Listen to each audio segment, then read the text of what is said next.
It is 6 o'clock. We are in City Hall, second floor for Public Safety Commission meeting. I will call this meeting to order. I will make a few statements. This meeting is being recorded by the Public Safety Commission. If anyone other than the city or the commission is recording the meeting, you must notify the chair at this time. Is anybody recording the meeting? Great. Mass General Law 30A, Section 20 statement, no person shall address the meeting of the public body without permission of the chair, and all persons shall, at the request of the chair, be silent. No person shall disrupt the proceedings of a meeting of the public body. If after clear warning from the chair, a person continues to disrupt the proceedings, the chair may order the person to withdraw from the meeting, and if the person does not withdraw, the chair may authorize the constable or other officer to remove the person from the meeting. I will take a roll call of the Public Safety Commission. Ed Jarvis? Here on Zoom. Yes. David Lanoy? Here. Amy McMahon? Here. Maria Burge? Here. Dave Moscaratolo is here. We are all here. That's great. All right, we don't have any meeting minutes to approve, Secretary, is that correct? We should have two. I think we approved them last month. Not last month, we weren't here, but the month before? Nope. So we have February, March that they sent out that need approval. Everybody should have received those. Okay. Did we all receive those? I did. Okay, is there any questions or comments on what we've received? All right, I will take a vote to approve those. All in favor? All right. Okay. Aye. You can send them into the city. All right, very good. Thank you. All right, at this point, we'll have public comment. I'll start with folks in the room. Is anybody in the room would like to step up and give public comment? We welcome public comments. Yes, you. Yeah, hi, I'm Sean. Can you come up here? Not yet. You're for. No, I'm not. Okay. No public. I'm not for us, apparently. We want to give public comment. Yeah, I'll wait for it. All right, All right. so no public comment for folks in the room. All right, anybody online? Let me check to see if anybody else has joined. Nobody else has joined. Okay, we will move from public comment. All right, monthly updates. Do we have an AMR update? I don't know if anybody's nobody's on here or on, right? Yes. No, we don't. I'll have to contact them because this is a couple months that they haven't been joining us. All right. Yes. Yes, he is going first. He's on the agenda. You are first. Come on up, step up. Okay. So, evening. Good evening. Thank you all for letting me speak first. Exciting news. The last 2 days, we moved in the administrative staff at the new firehouse. And tomorrow evening will be the first full operational shift out of the new firehouse. So super excited. We had a bee event on Saturday, presented a bee out in front of the firehouse. So it's fabulous. There's a really nice story that goes along with that. I'd be happy to share with anybody. The artist put a little personal touch on the bee, and I'll be happy to share that with anybody offline. But it's pretty touching. So we're excited to be there. We're humbled to be there. The community outpouring of support has been fantastic. We've had some donations made for some of the smaller items that we didn't get with the project. And so it's been fantastic. June 10th at 11 o'clock, I hope you will all join us for a ribbon cutting ceremony. The ribbon cutting ceremony, the plans are in process right now, but basically there'll be the general speeches that you would with a new building and such things. That is on a Monday morning. Yes, we know that that is a challenging time for families to participate. However, we had planned, we just didn't announce it when the ribbon cutting came out. We had planned for that following Saturday, which I believe it's the 14th or 15th, at the day before Father's Day. Between 10 and 1, we are having an open house. So all folks can come and take a look at the new firehouse at their leisure. So two big events coming up. We hope that you all participate. Look forward to seeing you there and very exciting times. So take any questions about the new firehouse. Congratulations. Thank you. Now, the real more hard work begins, because now that we are moving out of the old temporary firehouse into the new firehouse, Friday morning, we are killing the power at the temporary, and the next month, we have little over a month to get everything out of the tents. That includes all the electrical, all the plumbing, connected to the trailers, the walkway, everything that was built there. We have a month to take down so that the leasing company can come take the tents and come take the trailers. So we have a huge, huge project in front of us by doing that. It went up in 6 months. We're taking it down in 2 weeks. So it's gonna be a challenge, but like everything, we're up for it. So I do not have a report this month. I've been a little tied up and I apologize for that. I usually like to give an update. I will tell you, I don't have the numbers, but our budget's on target for this year. We did get our budget passed through city council a week or so ago. And so part of that is we are going to be hiring 2 new firefighters, which I'll get to in a minute. There was an attempt to reduce some minor funding out of the fire department, specifically to the call force line item. Historically, we haven't used it because we haven't been able to beef up our call force. But we are going to make more efforts to see if we can revitalize that a little bit. But overall, we made it through without any cuts, and we will start the process for next year now. So with that, any questions about budget before I go on? Lastly, last year's budget, we were appropriated money to buy a new ambulance. The ambulance has been delayed and the new ambulance is scheduled to be delivered in November. So that'll be coming. So with our budget being passed, I'm happy to report that we did our interview process for new candidates. We had a very large response of potential applicants. Many strong, experienced, trained firefighters or EMTs or medics. And we feel really humbled that a lot of people want to come to work for Greenfield. But out of the list that we interviewed, 2 rose clearly to the top. The first one, the first conditional offer of employment we made is to a gentleman who's behind me. His name is Brian McCarthy. He has experience with Turner's Falls Fire. He was on the Western Mass Tech Rescue crew. He is a well-rounded and grounded family person that's active in the community. He is an advanced EMT.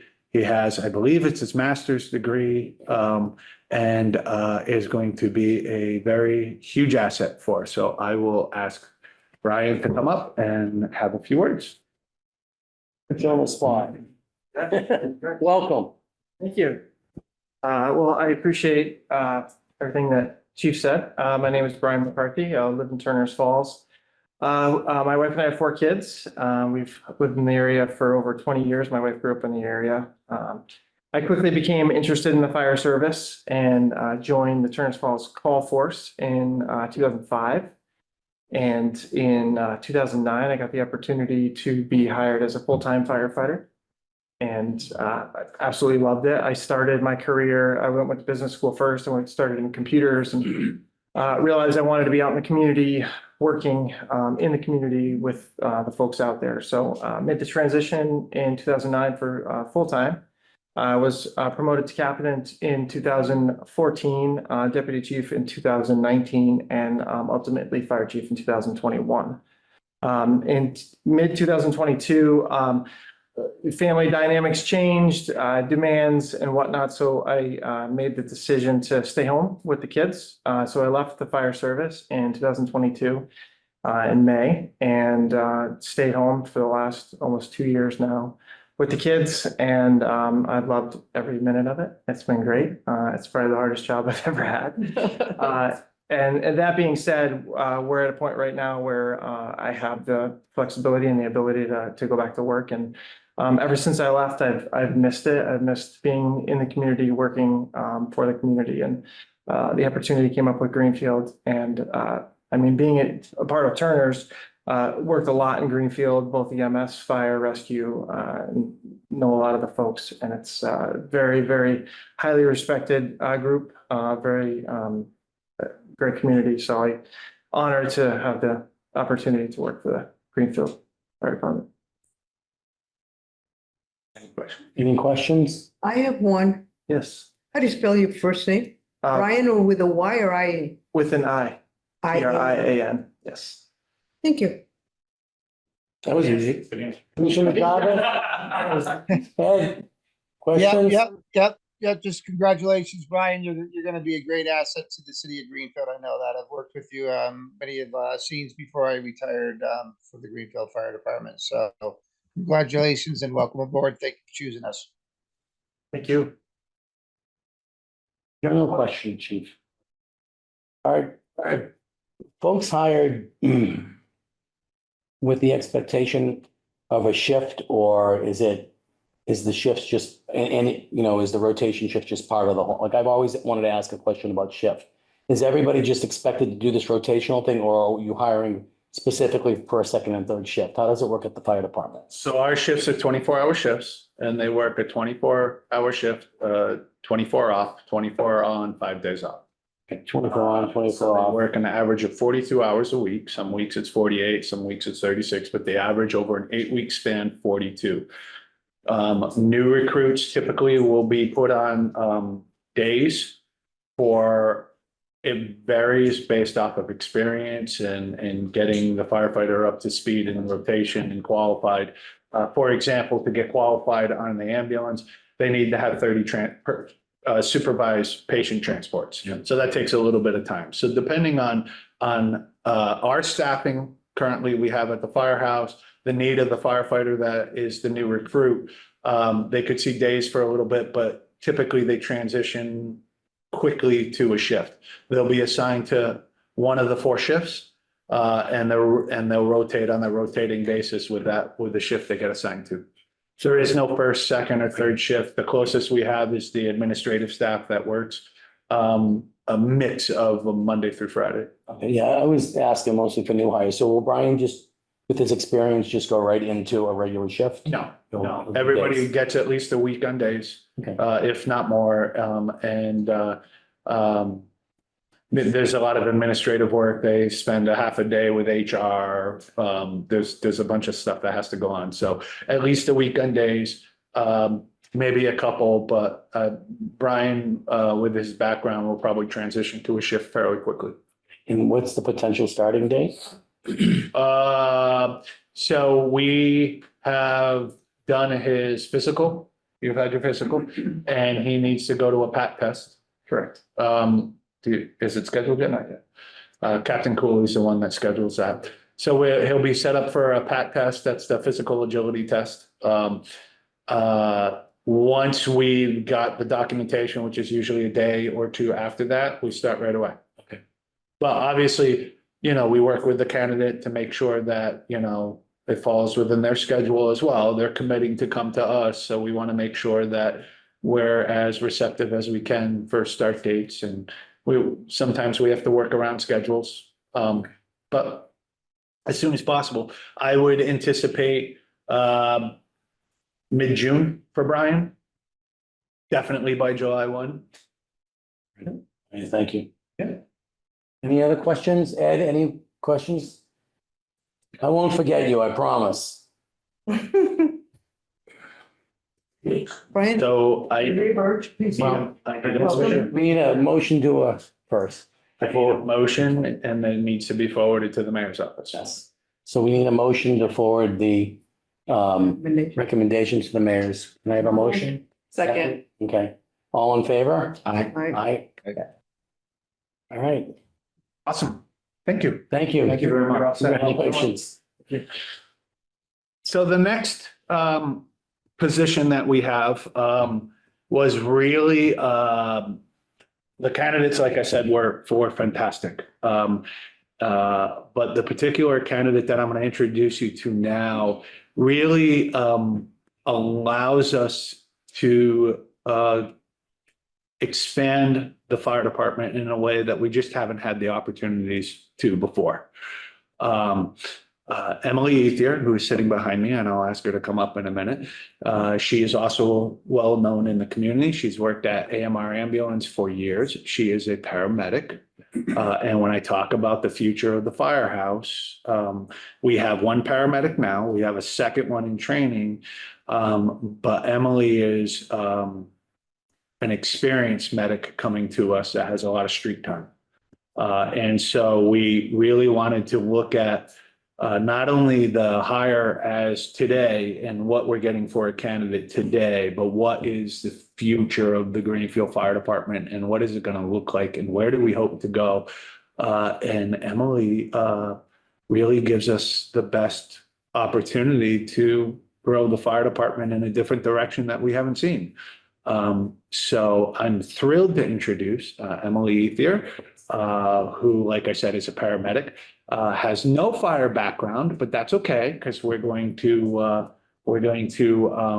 send Emily to the Fire Academy, which she'll probably go within 6 months. But she really gives us quite a bit on the EMS side of the house. And right now our call volume for EMS is up about 60 to 65% of our call volume. So without further ado. Wow. Hello. Well, welcome. Thank you. Hi. So I'm Emily. As she said, I'm born and raised in Greenfield. I've lived here my whole life, aside for 2 years away at UMass Amherst and 2 years away living overseas. I have been in EMS, specifically on the ambulance, through what was then Medcare, and then transitioned into AMR since 2014, so I'm coming up on 10 years. I recently got my medic about a year and a half ago, but I've been riding with medics pretty much my whole career. If any of you knew Bob Manners, he was my long-term partner for a long time there, trained me. I'm very passionate about the community of Greenfield. I grew up here. I watched my mom work at the hospital for 40-something years. My dad worked in EMS for just about as long.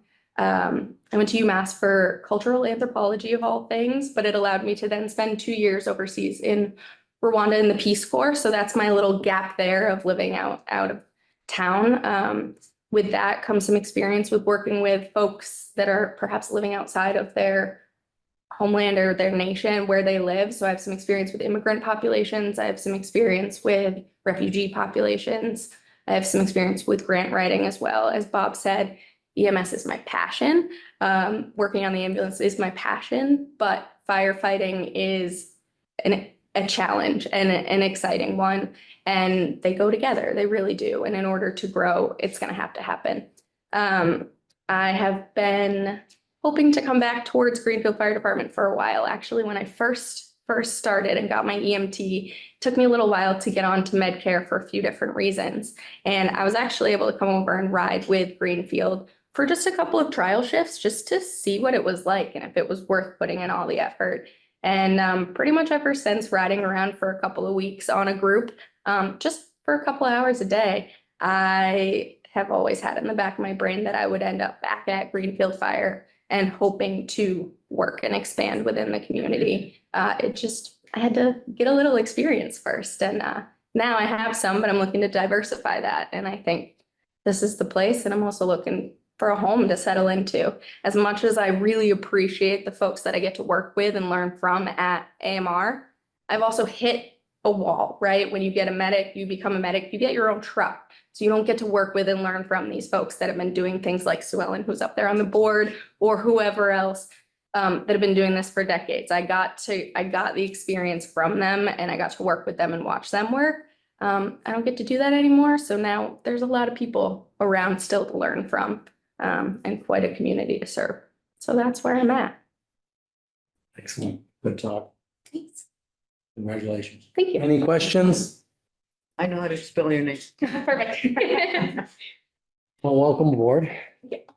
Can I have a motion to, give the mayor a positive, for Emily's? Second. Second, all in favor? Aye. Aye. Congratulations. Thank Thank you very much. Congratulations. I've known Emily since she was a little one, Wow. working with the father and everything. That's great. And this is Yeah. a very proud moment, and Bob would be very, very. Yes, he would. That's awesome. Congratulations. I work with your father too.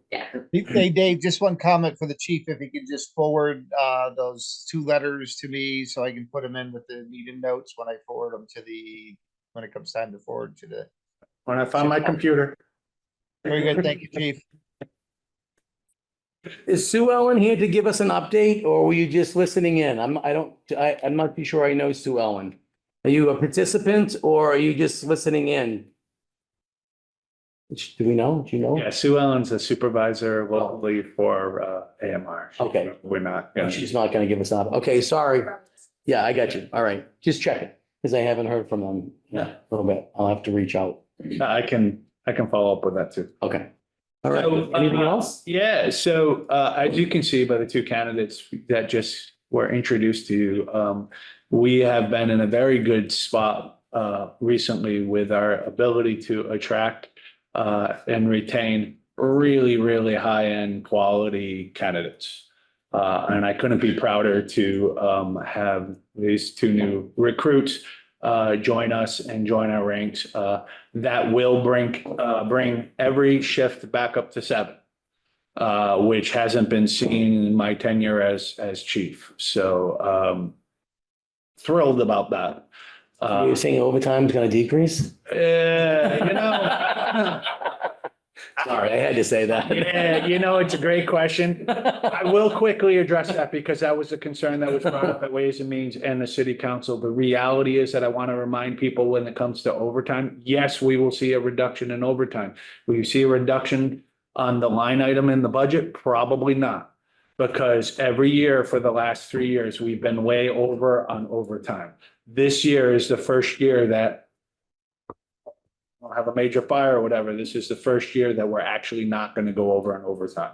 So yes, as the staff increases, the overtime does go down, but it's getting it back to what we're actually budgeted for. We did take a significant overtime cut from the mayor's recommended budget. But we will do everything we can to stay within that. Excellent. Thank you. Any other questions for the chief? Okay, thank you very much. Thank you.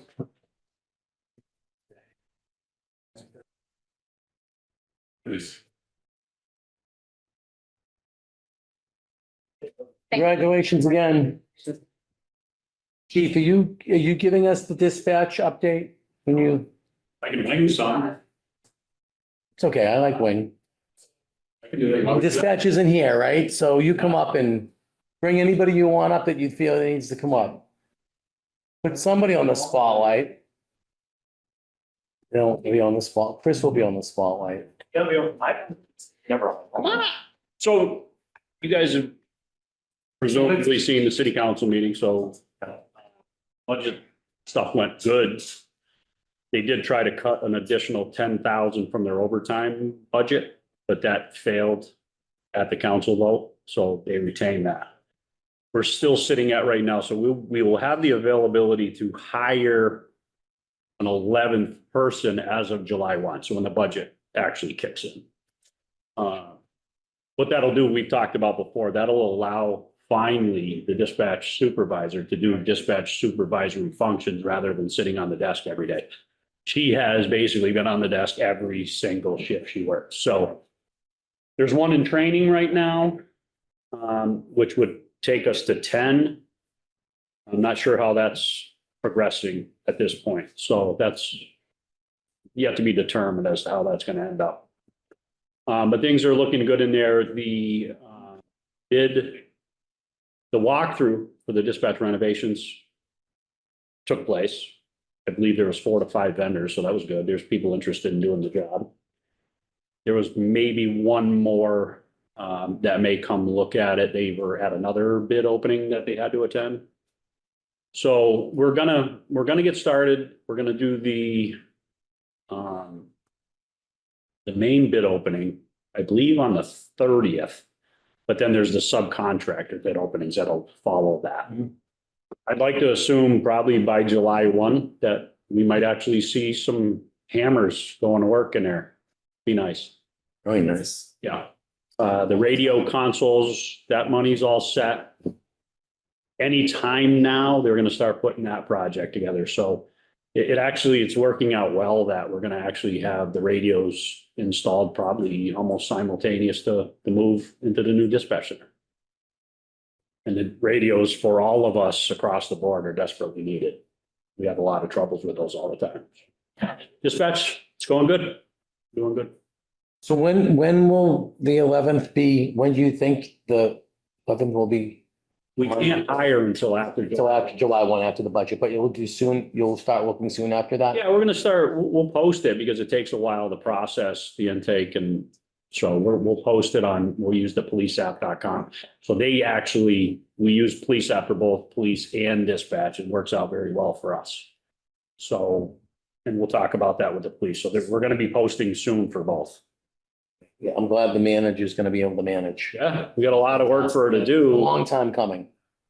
It'll take a lot of work off lieutenant right now, who's got plenty on his plate. And it's round pegs and round holes. Any questions from commissioners about dispatch? Okay, great. Thank you for the dispatch update. Welcome. Am I switching hats now? Sure. So I got our stat sheets, et cetera.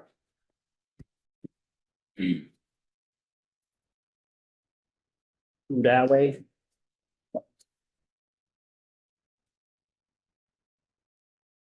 Yep. Here's yours, Ed. Can you reach out? Unmute. We'll go through that quick. This is March. March's info, because we didn't have that meeting. Again, I'll just go through it quick. Calls handled in total were 4349, so 4,349 calls. That was up 454 calls from the previous month. Total time spent was 1,475 hours, 23 minutes, 2 seconds, which was down 35 minutes from the previous month. And as usual, that doesn't include the travel times, paperwork, et cetera. Downtown business district calls, 378, which was 25 more than the previous. We had a total of 119 incident reports, which are the investigations. That's down 2. Accident reports were down 15. Arrest reports, 42, they were up 5, and citations continued to increase, 269, that's up 7. Obviously, we're hoping that with an increase in traffic enforcement, accidents go down. So in that particular case, that was the goal. This goes back. I think we've already talked about this. Letter of resignation was received in March for Officer Ella Siniger. She is now well into the State Police Academy. Senior Officer Patricia West had also formally given me her letter of resignation, which is May of 2025. Cadet program continues to be on track. Lieutenant Haskins would likely be here tonight, but he's actually teaching in that today. We're getting a lot of really good feedback about it. We had a chiefs meeting today. During that, it was learned that there was 2 losses in it. So 2 had to bail for various reasons. There were personal reasons, work conflicts, et cetera. There wasn't behavior issues or things of that nature. It's just, they just couldn't work out. So Main Street substation, in March, we had, with the help of Commissioner Burge, we located and spoke with the prospective landlord that we're looking to. And at that point, it was contingent upon funding and logistics, et cetera. So we'll talk more about that in April's report. Budget at that time was pending approval, which at that time, we were going to have 2 officers which will assist in the downtown business district patrol. May have to wait until academy completion, onboarding, et cetera. Overall, happy with the mayor's changes and recommendations for the budget. And as always, we desperately need new marked cars. The last page is the co-responder activity. I like to add that to our list, as you can see. They had 7 phone follow-ups. In-person responses were 33, so you're talking at least 1 a day. They did 3 evals, 4 section 12s, and that's the involuntary committal stuff. They served 3 additional, there was 4 emergency department diversions, which is the part of the point of co-response. 2 hospitalizations, 2 went voluntarily, and thank God, no officers were injured, and 3 arrests, charges, or summonses were issued for the listed offenses. And with that being said, I want to welcome to you the new co-responder, and Lieutenant Green can talk to that. Tonight you have a new co-responder. I believe we started what, 19th, John? 19th. He will, Caitlin, who was our original co-responder, we've been trying to branch out. We had a doctor for a while, but she resigned due to family issues. And we were starving for another co-responder program role. We have Catherine Russell, who works, who took the other doctor's place for a while. And then Sean just finished his schooling, so now he's gonna be kind of replacing Caitlin, she's becoming more of a boss at the CSO agency. So she's gonna do still the co-responder, but she needs to do her work also. Tonight, I have Sergeant Clark, who's the 311 watch commander. He is riding with Sean tonight for all the co-respondence calls. But I'll have Sean come up here. Come on up, Sean. Have a seat. I was just so excited to talk to you earlier. I couldn't restrain myself. Welcome. Howdy. It's great. How are you? I'm doing great. You want to Thank come you up, so Sergeant? much. So Sean Farrell. It is a pleasure to meet all of you. I did my bachelor's in psychology a number of years ago from the University of California, Davis. Did some career meandering a little bit, which I feel like has helped me to gain an appreciation for different walks of life, in my view. And, also, I think it's better to go back to school when you're really adamant about doing it and you feel like this is exactly what I want to be doing. And despite just finishing my master's, I got my master's in clinical mental health counseling with a focus on forensic psychology from American International College in Springfield. I also, however, in that time have worked in crisis for 2 years. I worked at a methadone clinic in Holyoke for nearly a year. I did my outpatient internship with CSO in Northampton at the same time that I was working.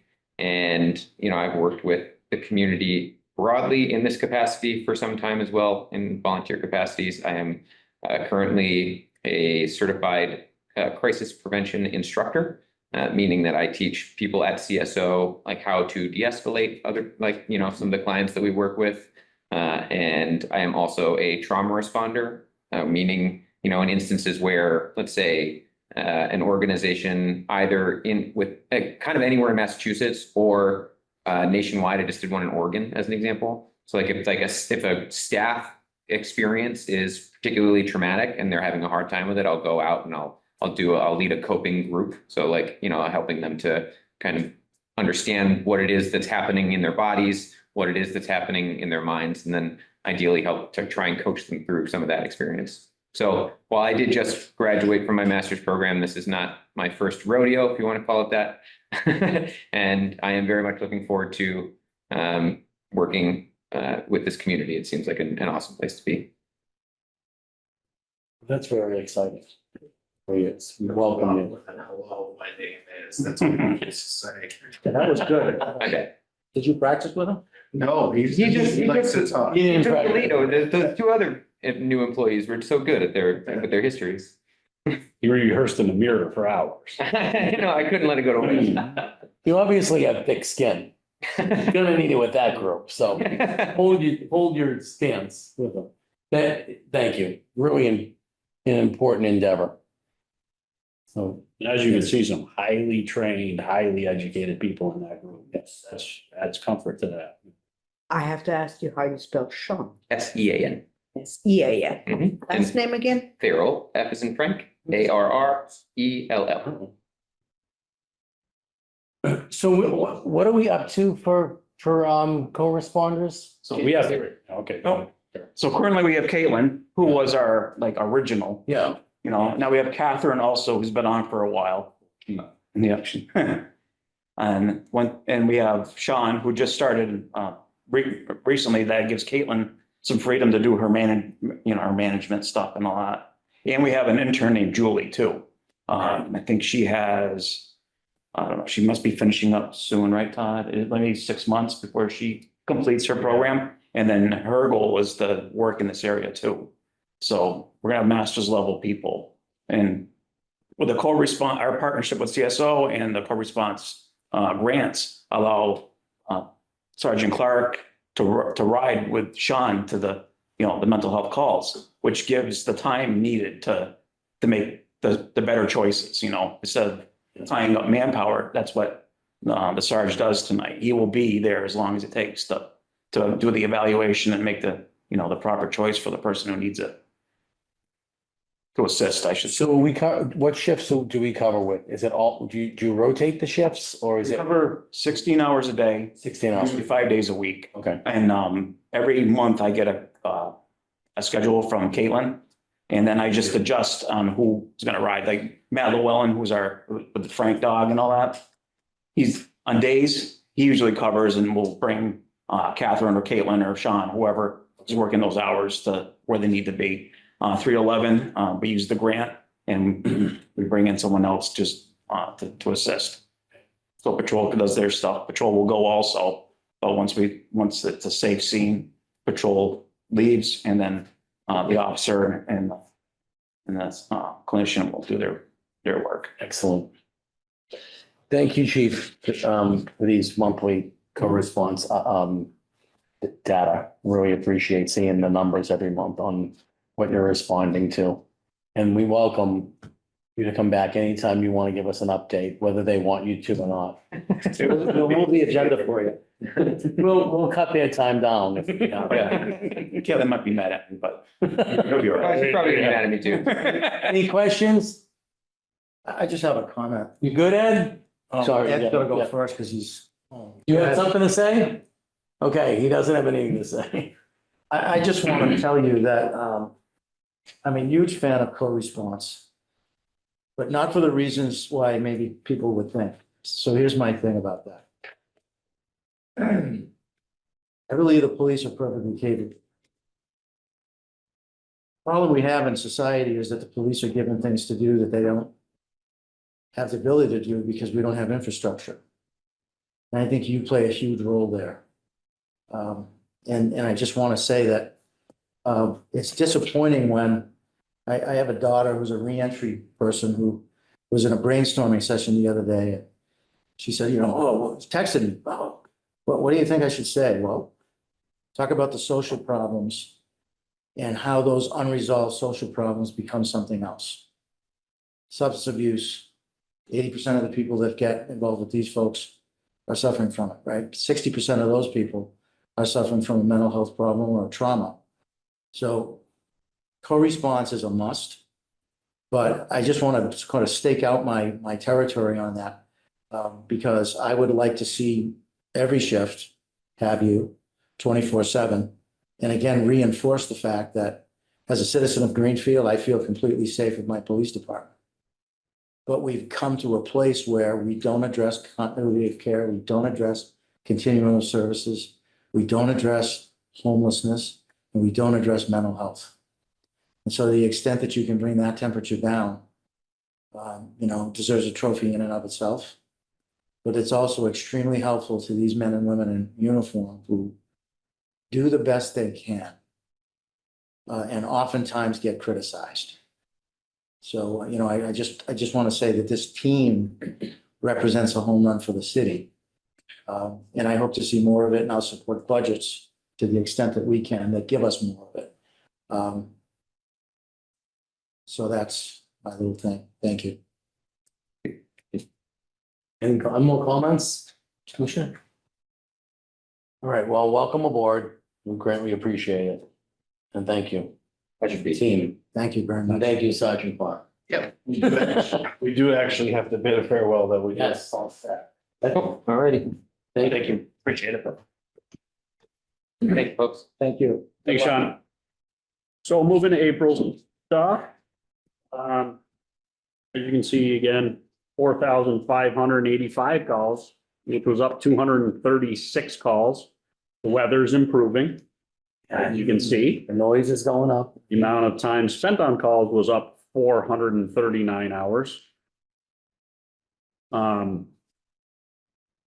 Again, doesn't include also all the other ancillary things. 395 calls downtown business district. That was 17 more than the previous month. Incident reports were up 37.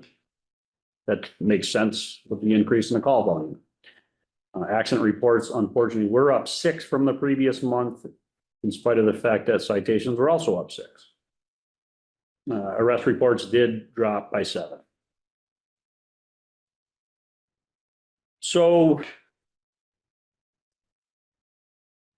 A citation's all motor vehicle, is that, when you say citation, is that all motor vehicle citations? it doesn't say whether or not there's fines or that's just, they cut that many citations. It could be warnings, it could be money fines, it could be criminal charges, could be anything. It's a mix of all that stuff, primarily warnings. Officer movement, so we touched on it. We're currently down 2. That was with the retirement of Chief Hague, me moving into his slot. We're not backfilling that lieutenant spot. That's a 1 FTE, and then Officer Siniger. So in this year's budget, we're down 2. So now we can talk, the budget was approved going into FY25. We are now looking at hiring 3. Recruiting efforts, as it says, will begin soon after further discussion with the mayor. We're trying to work out a few things. I will tell you, more than a decade ago, I was the civil service liaison. I was in charge of most of the hiring and onboarding. I had proposed back then a sign-on bonus.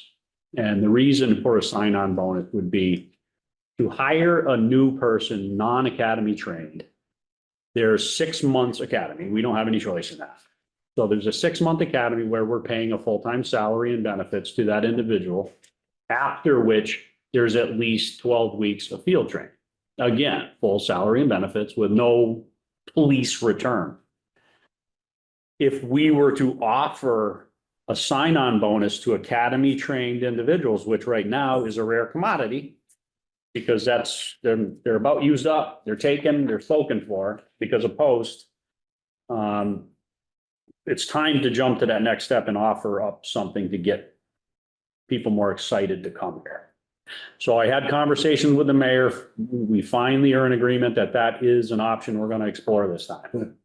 So there's a couple other caveats to that I'm looking into that I'm not really going to talk about right now. You guys will know very soon. It's in the hands of our legal department to determine how to proceed with this sign-on bonus.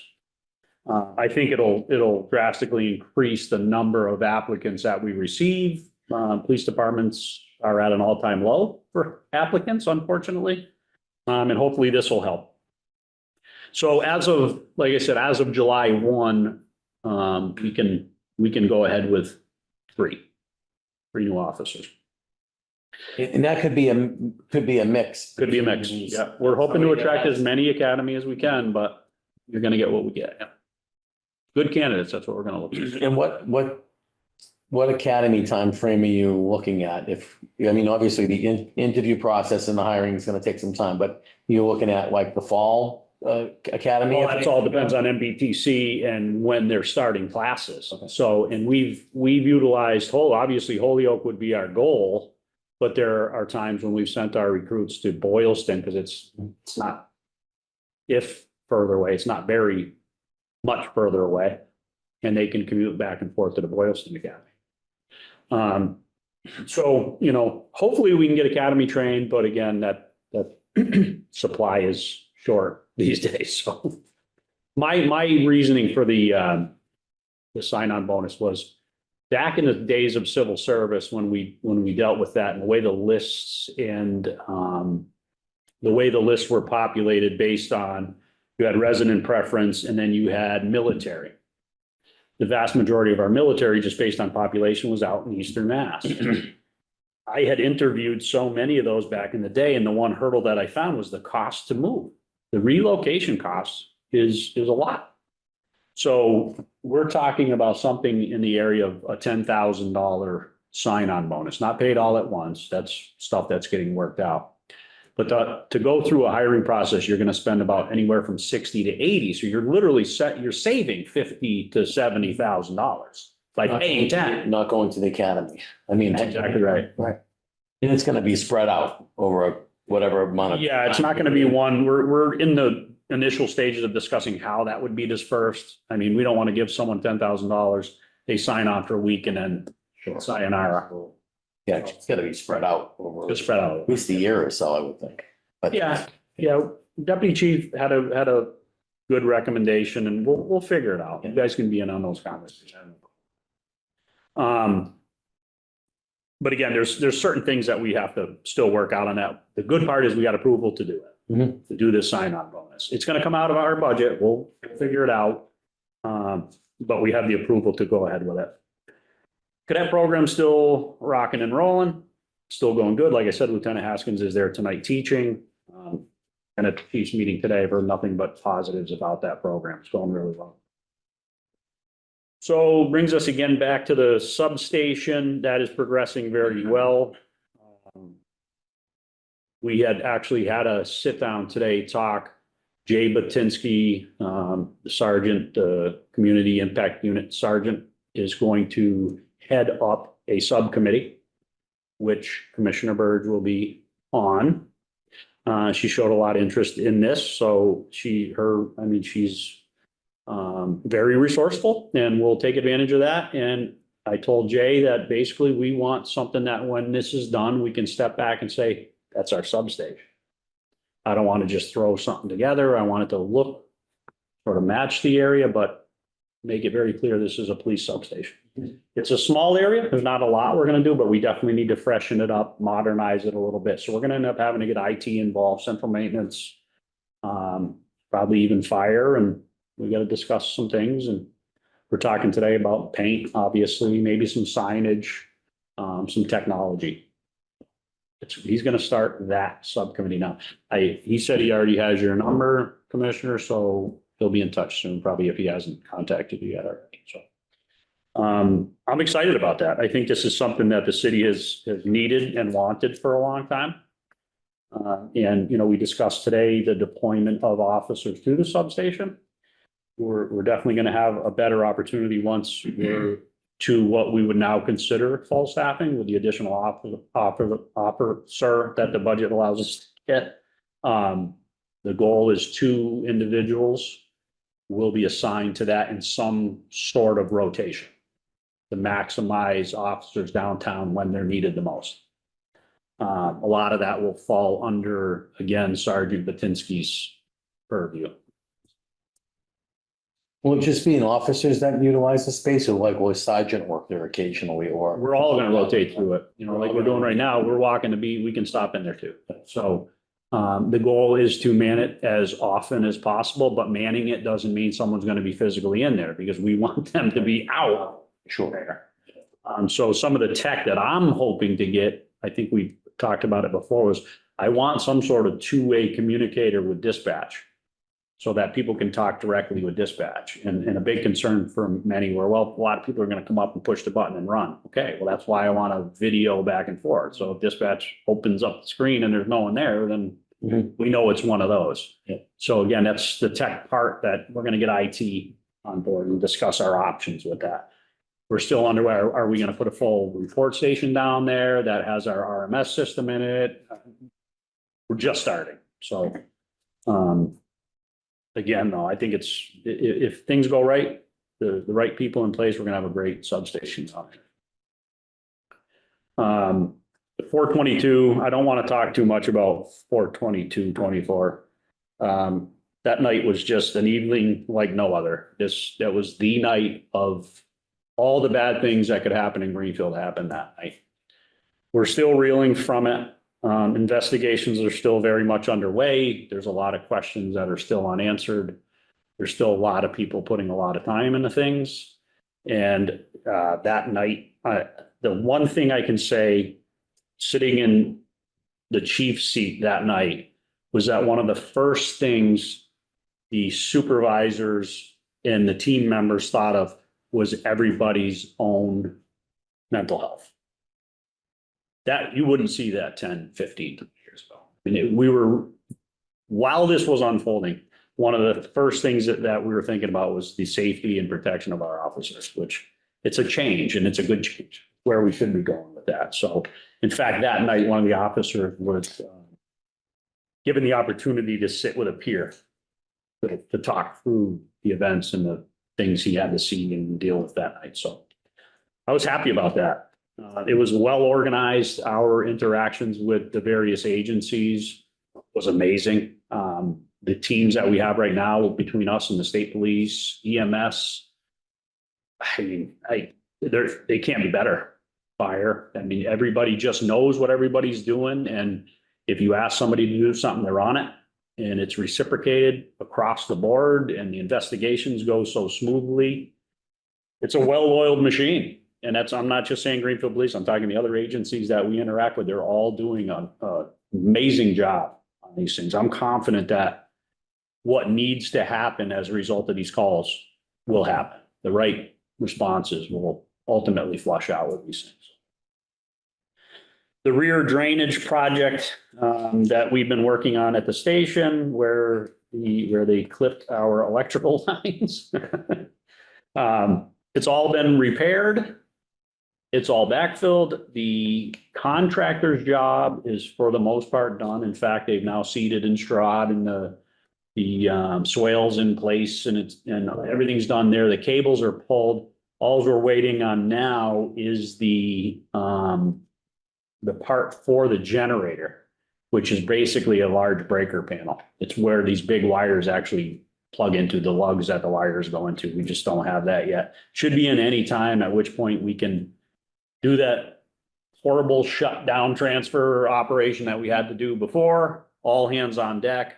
But then we can get the generator out of our parking lot, which is $3,500 a week. Thankfully, insurance is covering that. So, but we'd still like to get it out of there. Again, we talked about the bid openings for the dispatch project. Those are all pending. Everything is underway. There's obviously some challenges that we're dealing with right now. We don't have a bona fide financial director. We don't have a procurement person. So people are being moved around to sort of fill those positions. And there's many people stepping up to the plate and helping out. But again, we don't have people who are actually supposed to be doing these things. But thankfully enough, they're still happening. So the dispatch redo should be happening sooner rather than later.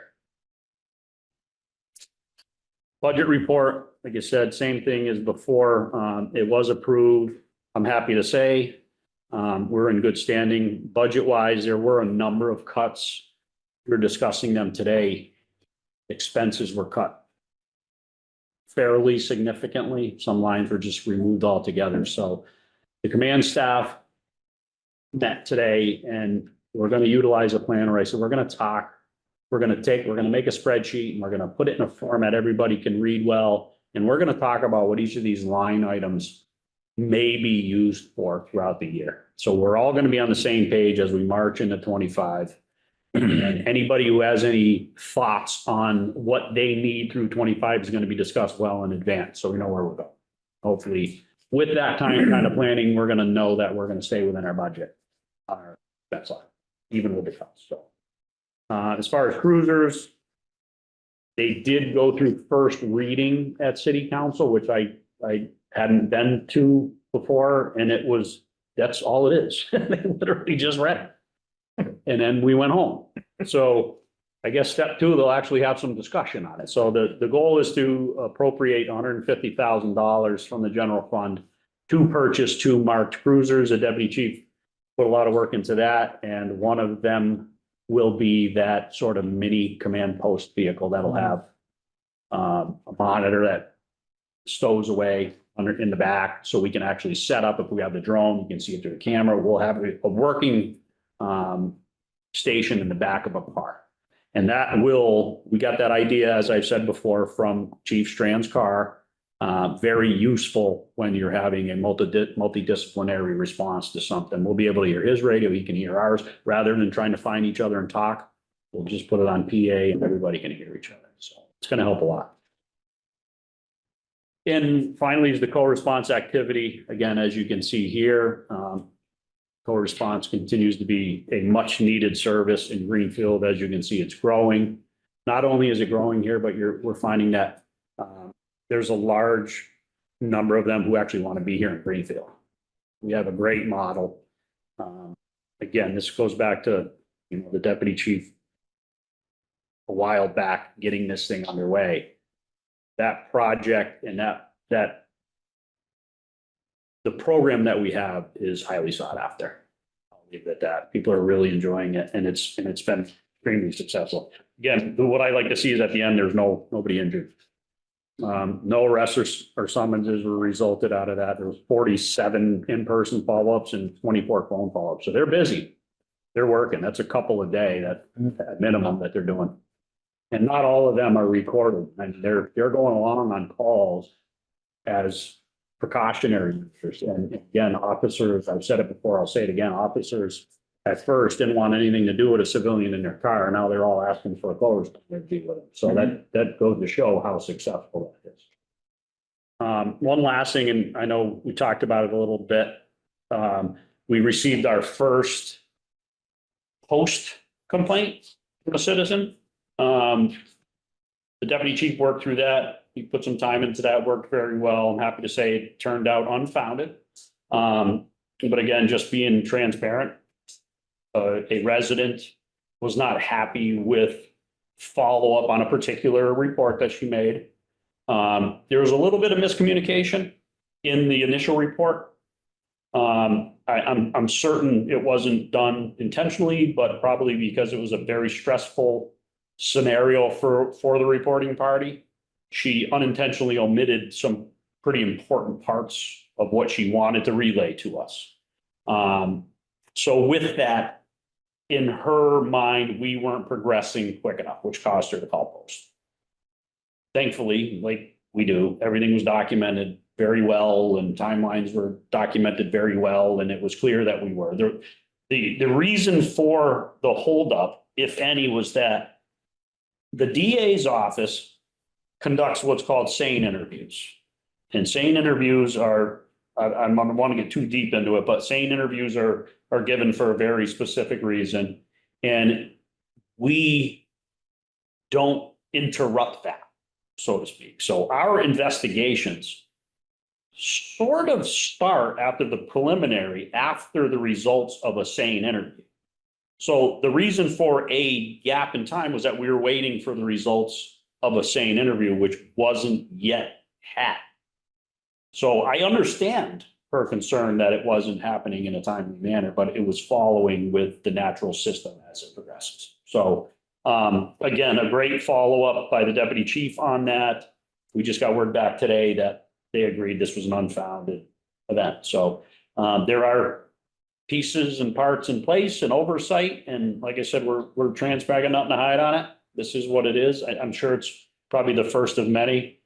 We sat in the chief's meeting today and other agencies are receiving them as well. So again, you want info, we'll give it to you. It's not a problem. We're not hiding what we're doing. So.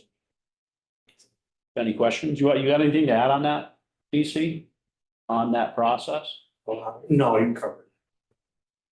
That's probably not going to get better. The deputy chief and I and Lieutenant Green attended executive in-service training last week. And the director of post there, what a place to be. I said, if you're the director of post, you don't necessarily want to be in a room full of chiefs. And I'll give you one sort of horrific example. Post is supposed to be an oversight board on police. They maintain standards and training, and they make sure that we're all operating within our regulations. Post, this was horrible to hear, but a post member was watching the news and saw in a town out east that there was an officer responded to a despondent person, and as the officer arrived, was in the driveway, the despondent person turned the gun on himself. So Post reached out to that chief and said, why didn't you file that? Why would we file that? Well, it's an officer involved shooting. Well, it's not an officer involved shooting. The officer didn't shoot the guy. So this is where it's going. There's still a lot of questions relative to Post, but if there isn't enough oversight already, they're just adding to this. It's nightmarish for us. You know, there's a lot of processes in place that we utilize already. And now they're resorting to media to then go after departments. That's not good. Enrique handled it relatively well, but the end result was the deputy chief posed a question, said, you're telling us we got to report to Post for suicides? And he hemmed and hawed, didn't really know the answer very confidently, and answered, yeah, you should. It's not what they were designed for, but again, they're them and they're going to make the rules. So we got our challenges. This part of this is why leasing isn't as attractive as it once was. So again, I'll kick back to the $10,000 onboarding stipend. Maybe we can. Well, I'm glad that you got an answer quickly. And it resolves it and you move on, and it's, in one sense, for that particular incident, the process worked and it was timely, and you sent it in, they got back to you quickly. Now there's no question that it was reviewed for not only us, but for the public and for the city. So for that particular situation, it worked. I mean, there's a lot of other challenges, but I'm glad it worked for the. The other agency said they had too. They did their work, they submitted it, and the chief of that agency said they got a response within an hour or two at the max, which is, that's more than you can hope for. That's excellent. These things lingering are horrible for the officer. Exactly, yep. So question on the new hiring process, will you be handling it the same way you did in the last batch? As far as the group of people attending? Is that the plan for the next wave? You're familiar with how it went. What I did will now be done by Lieutenant Haskins. Okay. So he had looked in on a lot of that. If you remember, he sat in on a lot of the interviews, and I'll be there helping him in that transition. It'll be the first wave of hiring we're doing again, but yes. So it all starts with, we post on Police App. What I want to do is I'm waiting for that one answer from legal, because obviously putting a sign-on bonus on that bulletin is a big deal. So I don't want to post anything until I can say that, because then you start attracting your candidates. It's likely we're going to post for any candidate, but we're certainly going to hope for academy training applicants. After that, yeah, we'll vet the candidate list down, set up interviews, just like we did before, and there'll be that hiring committee to determine who our best candidates are. Great. All right, any comments or questions for the chief? Yeah, just one on the downtown. I've heard from quite a few people, especially business owners. They love to see the presence down there, and they're very happy with the chief. So I just wanted to let you know, pass that on. Talked to a few of them, and they're ecstatic about it. So just wanted to pass that on. Did you know that you're the only person on a 100-inch TV? We tried to tell them. Just goes to show you how important I am. At least his face is clean and washed. How do you know? Well, you can kind of tell. He kind of looks like he's prepped himself up a little bit. He looks pretty good. I did. I spruced up for you. Hashtag filter. All right.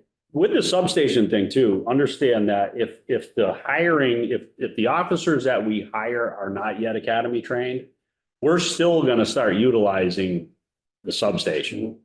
So we're going to have to take from what we currently have until we can fill them in a more permanent basis. But that was part of the conversation with the command staff today, is once we have this substation, it's going to be manned as much as possible. It won't be to the extent of when we get all the pieces in place, all the officers hired, trained, out in the field. So that's when we'll have our best coverage down there. Excellent. Anything else for the chief? Okay, as the chair, made the decision to not go into executive session. We don't have a reason to do that. I don't think I need a motion for that unless anybody thinks I do.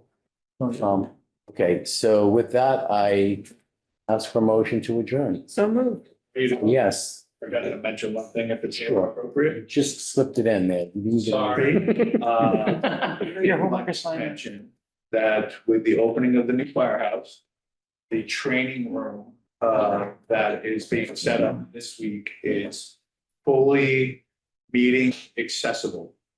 So we can set up a meeting auditorium and have it televised. Excellent. Beautiful. So you're saying our meetings are gonna be there next month?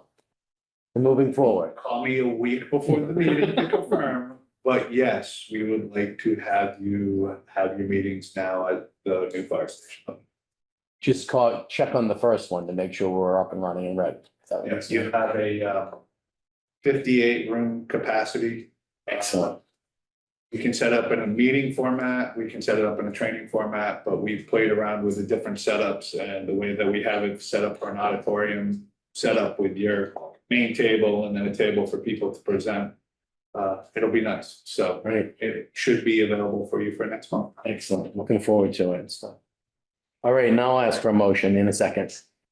So moved. Second.